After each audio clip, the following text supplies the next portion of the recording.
It looks as if Connecticut might finally permit Sunday sales of alcohol, but that's not all. We'll talk about what else is brewing in the battle over booze. Then, if you have a job, if you have a child, if you live or work in Connecticut, there is something you should be paying attention to at the Capitol. We'll bring you up to date on what else lawmakers are debating and how it could change your life.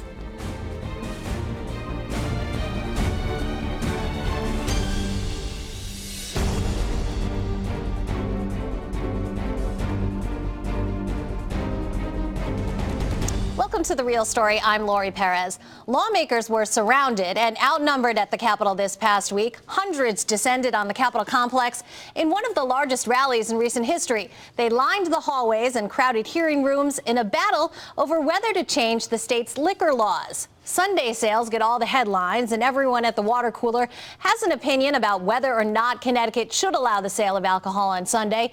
But the debate was about far more than that. In many ways, much more about other things. Here now to give us an idea about what else is at stake or not is Bill Fore. He's the owner of County Wine and Spirits in New Preston, and Donnie Alaimo, owner of Freshwater Package Store in Enfield. Also joining in to get to the heart of the matter, current Capitol Bureau Chief Chris Keating and political writer and State House reporter for the Associated Press, Sue Haigh. Thanks all of you for being here.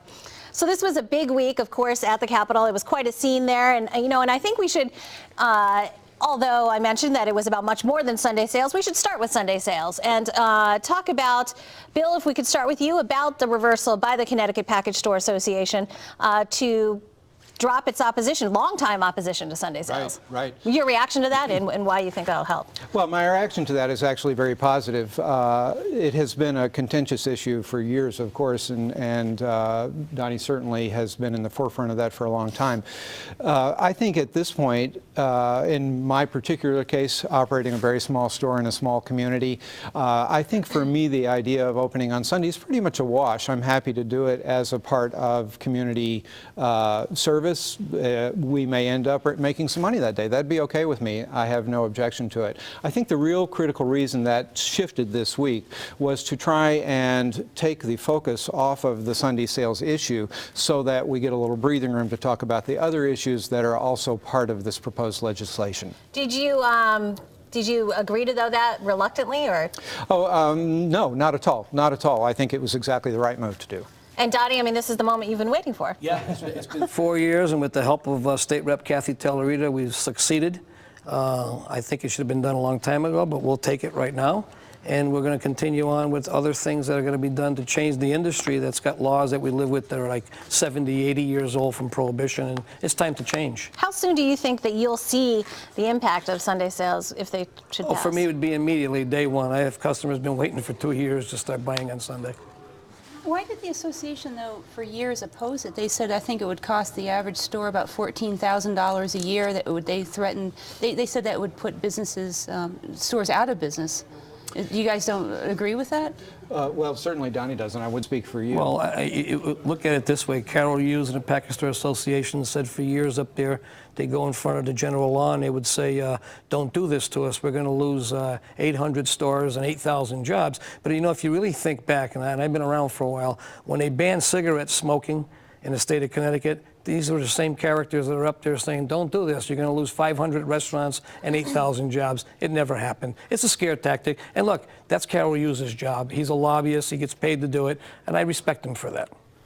I would say just from the small store point of view, Donnie and I have similarly small stores, but we have very different locations. And as we were just saying, each store is so different in their business model. You would think that there would be a great deal of overlap in our concerns and issues, but in fact, each of our situations is different enough to create some very different points of view. In my particular location, being a small store in a very small town in a rural community in Litchfield County, the demographics don't really support a lot more traffic on Sunday. It's very quiet in our neighborhood. The amount of sales I do in 6 days is not going to be a whole lot different from the amount of sales I do in 7 days. And being open one more day is a minor inconvenience, a little cost, but it's probably a wash in the long run for me. And like I said, maybe we'll be proven wrong. Maybe we'll do a little extra business. That would be great.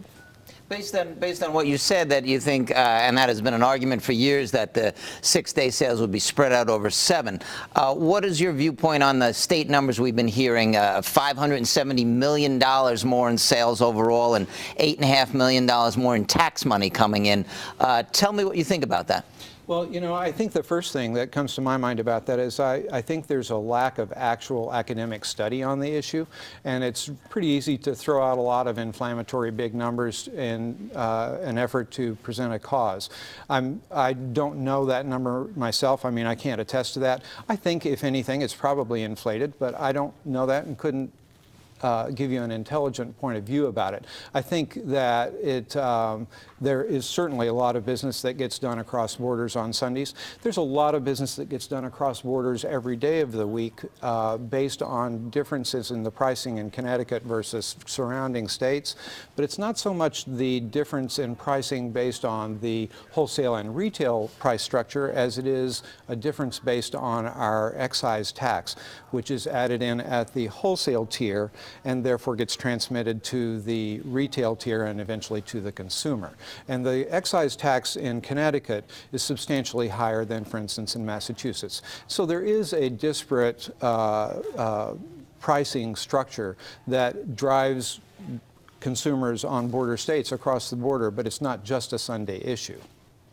Tell me, also I wanted to ask you, on what kind of impact would it have on you? In other words, if it is true that you can buy a bottle of, an example that was used, a bottle is $29 in Connecticut and $21 in Massachusetts, why would they come to your store on Sunday if they could go to Massachusetts and get it for $8 less a bottle? First of all, that's not true. And we did a study, and I gave it to the General Law Committee. I gave it to Senator Doyle, Kathy Tillery, and I just gave a copy to Lori. It's absolutely untrue. Every comparable store to my size that are just over the border, where they have waiting lines on Sunday to get in, most of the prices were either equal to, some they're higher on us, and some they're lower on us. But if you check the sheets I gave Lori, and I'll give you a copy today, Chris, absolutely untrue. And they're trying to blame the governor on taxes on this one if you were there Tuesday. The problem lies on the territorial rights with these big millionaire businesses, and they have price fixing in the state, and that's where the price is. They're gouging the consumer, they're gouging the taxpayers of Connecticut. They got guaranteed territorial rights where to sell their liquor, and they make a guaranteed profit. No other industry in the state of Connecticut has state protection to do that. If you want to really lower these prices even more, stop the territorial rights, open it up. Now, and I'll give you a quick example, if I could. A couple of years ago, we had that tragic shooting at the Hartford Distributors, Budweiser. It wasn't long before my coolers were almost empty, and people were going over the border to buy Anheuser-Busch products.